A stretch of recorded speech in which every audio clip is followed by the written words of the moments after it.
বসিরহাটের হাসনাবাদ ব্লকের হাসনাবাদ গ্রাম পঞ্চায়েতের চক হাঁপুকুরের ডাসা নদীর বাঁধ বসে গেল 100 থেকে 150 ফুট। খবর পেয়ে তড়িঘড়ি বিডিও সমীর মণ্ডল ও হাসনাবাদ ব্লকের সভাপতি আনন্দ সরকার ঘটনাস্থলে পৌঁছান। ভয়াবহ পরিস্থিতি খতিয়ে দেখে সঙ্গে সঙ্গে সেচ দপ্তরকে খবর দেন তারা। ইতিমধ্যেই যুদ্ধকালীন তৎপরতায় বাঁধ মেরামতির কাজ শুরু হয়েছে। আমাদের নদীর বাঁধ যাতে ভালো হয়, যাতে আমরা সচ্ছল থাকতে পারি, বাঁধটা যেন না ভাঙে, আমরা যেন ভালোভাবে বাস করতে পারি এখানটা। আমাদের বিডিআর আনন্দ সরকার আমাদের নেতৃত্বে যিনি আমাদের দেখাশুনো করেন এখানে তিনি এসেছিলেন। জায়গাটা তো খুব বহুত দিন থেকে খারাপ।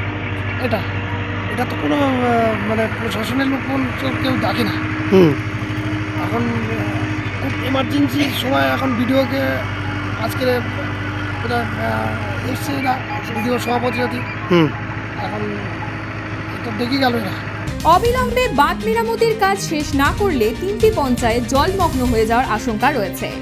যেহেতু সামনে ভরা কোটাল এবং বর্ষার মরশুম রয়েছে, সেই কারণে স্থায়ীভাবে শক্তপোক্ত বাঁধ তৈরি করা প্রয়োজন বলেই মনে করছেন।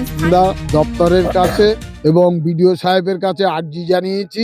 আমরা কৃষক পরিবারের মানুষ, এই পঞ্চায়েতের যদি একটা জায়গাতে ভাঙে তাহলে সমস্ত পাটলিখানপুর, বরুণাট, হাসনাবাদ জিপি প্লাবিত হয়। এর আগে আসে এবং আয়লাতে দেখা গেছে 3 পঞ্চায়েতের কোথাও যদি ভাঙে সেই জল সমস্ত 3টে পঞ্চায়েত মিলে সেই জলে জলবন্দী হয়ে যায় এলাকার মানুষ। সেই জন্য আমরা চাইছি বর্ষা আসার আগে শক্তপোক্ত ভাবে যাতে এই বাঁধটা নির্মাণ হয়। এখানকার স্থানীয় লোকেরা অনেক দিন থেকেই অভিযোগ জানাচ্ছিল এখানকার বাঁধের অবস্থাটা খারাপ এবং আগেও 2-1টা ইনসিডেন্ট হয়েছে। তো আজকে এসেছিলাম, ইরিগেশন কাজ শুরু করেছে।